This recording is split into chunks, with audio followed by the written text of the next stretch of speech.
नमस्ते। ईश्वर है या नहीं है, कई बार हम संदेह के घेरे में आ जाते हैं।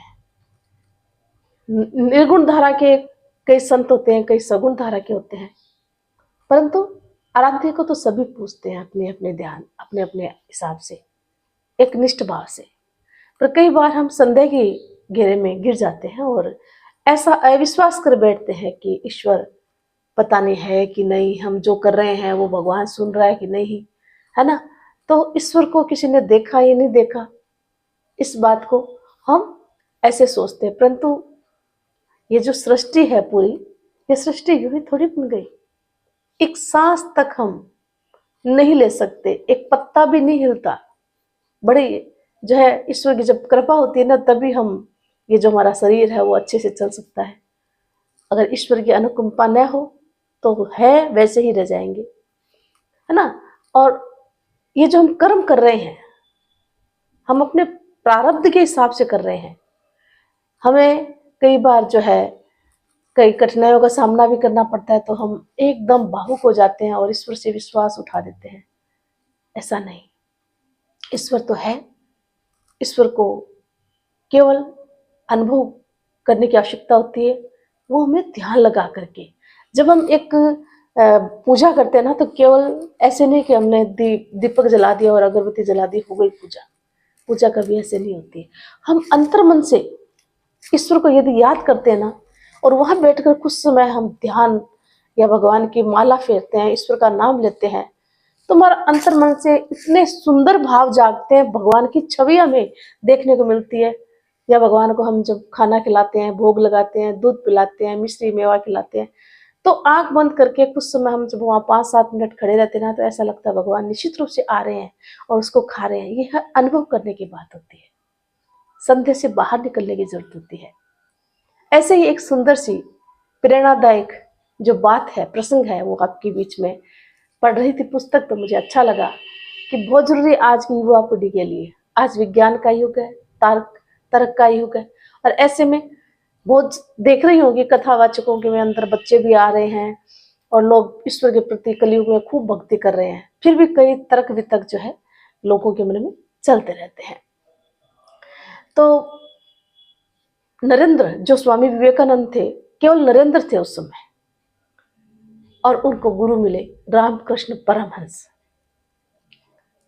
तो गुरु के सानिध्य में जब थे ना, तो वो बड़े तार्किक प्रश्न पूछा करते थे, उनसे तर्क के प्रश्न पूछते थे।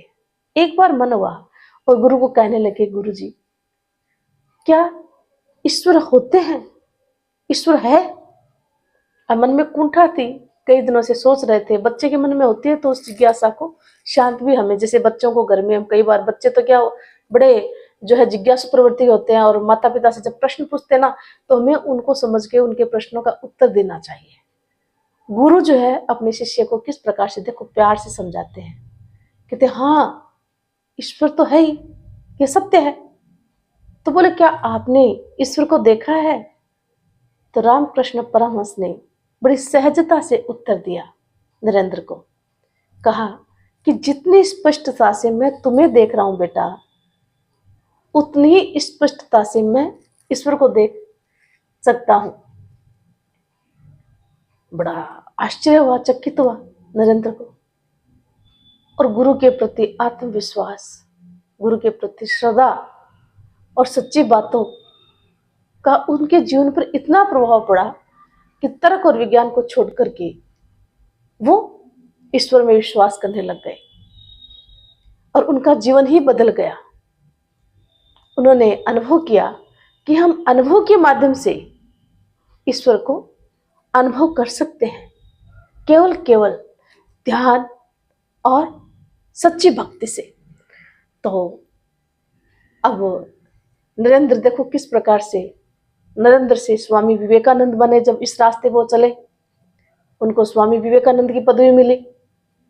सत्य की खोज की, ईश्वर को उन्होंने खोजा, उनके प्रति आस्था इतनी प्रगाढ़ हो गई उनकी कि वो हमेशा ही अपने गुरु के द्वारा दिखाया गया जो मार्गदर्शन था, अपने गुरु के प्रति इतनी सच्ची श्रद्धा उन्होंने रखी कि तर्क से बहुत दूर चले गए। वो मानते हैं कि विज्ञान का युग है, तर्क और विज्ञान जरूरी है। और आज हम देख रहे हैं कि कितना जो है आधुनिक युग में है, विज्ञान का कितना कुछ वर्चस्व है, परंतु ईश्वर भी सत्य है, उसमें भी हमें विश्वास करना चाहिए। ये रामकृष्ण परमहंस के सानिध्य में स्वामी विवेकानंद ने बात सीखी। और तो और शिकागो जो विश्व सम्मेलन हुआ था, उसमें उन्होंने एक ऐतिहासिक भाषण देकर के पूरी दुनिया को दिखा दिया कि भारतीय अध्यात्म क्या चीज है। उसका ऐसा परिचय दिया कि लोग उनकी वाह वाह करने लग गए। तो इस प्रकार से व्यक्ति को अपने जीवन में अगर सच्चा गुरु मिल जाता है तो उसे सही मार्गदर्शन भी मिलता है और अपने जो लक्ष्य है उसको भी पूरा कर लेता है। परंतु उसके लिए पहले उसे संदेह की कैटेगरी से बाहर निकलना पड़ेगा।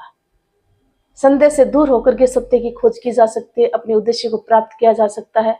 और जो लक्ष्य मन में अगर हम ठान लेते हैं वो लक्ष्य हम निश्चित रूप से प्राप्त कर सकते हैं, जैसे स्वामी विवेकानंद ने किया, है ना। तो बचपन से ही जिज्ञासु प्रवृत्ति के जो बच्चे होते हैं, अगर उस बच्चे की भावना को हम सही मार्ग देना तो बच्चे सही दिशा की ओर अग्रसर निश्चित रूप से होते हैं। कई बार हम सही दिशा नहीं दे पाते हैं, किसी कारण से घर के वातावरण के बाहर भी कुछ और वातावरण बनता है बच्चों का, तो हमें उस पर नजर रखनी चाहिए। थोड़ी सी चूक होने से बच्चों को गलत दिशा जो है किस प्रकार से मिलती है, जिसका भुगतान केवल माता पिता को भुगतना पड़ता है और कोई साथ नहीं देता है। उस समय बच्चों को संभालना चाहिए, उस सिचुएशन से उन्हें बाहर निकालने के लिए चाहे कैसा ही कदम क्यों न उठाए, बच्चों को अपने जीवन में उन्हें प्यार से उन्हें समझा करके उन्हें सही मार्गदर्शन दिया जाए तो निश्चित रूप से फिर से वो सही रास्ते पर आ सकते हैं। तो ये छोटा सा प्रसंग है, हमें क्या प्रेरणा देता है? हमें यही प्रेरणा देता है कि गुरु के प्रति श्रद्धा भाव, भक्ति और विश्वास के माध्यम से व्यक्ति कोई भी अपने उद्देश्य को पूर्ण कर सकता है, अपने लक्ष्य तक पहुंच सकता है। संदेह से हटना पड़ेगा, संदेह को छोड़ करके और सच्ची खोज जब व्यक्ति करता है तो अपने लक्ष्य तक निश्चित रूप से पहुंचता है। तो उम्मीद करती हूँ छोटी सी घटना आपके जीवन में निश्चित रूप से परिवर्तन लाएगी, ये उम्मीद है मुझे। धन्यवाद।